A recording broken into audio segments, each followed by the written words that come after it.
নমস্কার বন্ধুরা, আজ আমি আপনাদের কাছে নিয়ে চলে এসেছি একটা নতুন আপডেট। অলরেডি আপনারা অনেকে হয়তো শুনে ফেলেছেন বা দেখে ফেলেছেন যে দেবজিৎ আবার একসঙ্গে আসতে চলেছে। হ্যাঁ, আপনি ঠিকই শুনছেন, দেবজিৎ আবার একসঙ্গে আসতে চলেছে। এই নিয়ে এখন পুরো সোশ্যাল মিডিয়া তোলপাড় হয়ে গেছে। প্রচুর ইউটিউবার এখন পর্যন্ত এই নিয়ে ভিডিও বানিয়ে ফেলেছে, তা আমিও বানিয়ে দিচ্ছি এই ভিডিওটা। কারণ আজকে আমি একটা আপডেট পেলাম সকাল সকাল যে দেবজিৎ আবার একসঙ্গে সিনেমাতে ফিরতে চলেছে। দেবজিতের লাস্ট সিনেমা বা একটাই সিনেমা দুই পৃথিবী, যেটা আজ থেকে 15 বছর আগে এসেছিল, সেটা নিয়ে একটা আলাদাই উন্মাদনা ছিল।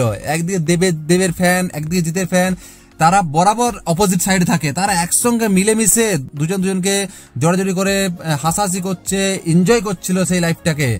তারপর থেকে আমরা আজ 15 বছর কেটে গেছে, আমরা দেখতে পাইনি, কিন্তু আবার শুনতে পাওয়া যাচ্ছে দেব আর জিৎ আবার একসঙ্গে আসতে চলেছে। এবং এটা আসবে আমাদের শরবেন্দু বন্দ্যোপাধ্যায়ের একটা বিখ্যাত উপন্যাস। এর আগেও এর উপন্যাসের মধ্যে সিনেমাটা হয়েছে, যে সিনেমাতে মেন হিরো ছিলেন আমাদের সৌমিত্র চট্টোপাধ্যায় এবং উত্তম কুমার মহাশয়।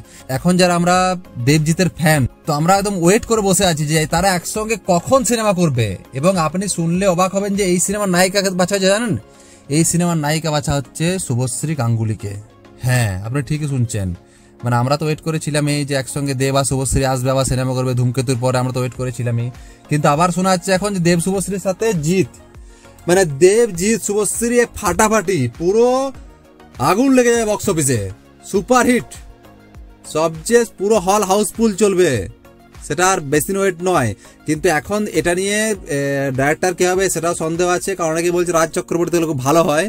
তো এই নিয়ে নাকি দেবের সঙ্গে কথাবার্তা হয়ে গেছে, এবার জিৎদার সঙ্গে কথা বলবে। আবার একটা কথা বলে কি, জিৎ কিন্তু চুজি মানুষ, সে সবসময় ভালো স্ক্রিপ্ট দেখে, ভালো ছবি দেখে, তারপরে হ্যাঁ করে। তো দেবদা অলরেডি হ্যাঁ করে দিয়েছে, এবার জিৎদা দেখি কি বলে সিনেমাটা নিয়ে। তবে সিনেমাটা এলে এখন সিনেমাটা আস্তে আস্তে 2 বছর লেগে যাবে। তো আমরা সবাই ওয়েট করবো। আর কে কে ওয়েট করে আছে তারা কমেন্ট অবশ্যই লিখবেন। যদি আপনারা দেব আর জিতের ফ্যান হন তাহলে অবশ্যই কমেন্টে লিখবেন যে আমরা ওয়েট করে আছি। ধন্যবাদ, চ্যানেলটাকে সাবস্ক্রাইব করে রাখবেন।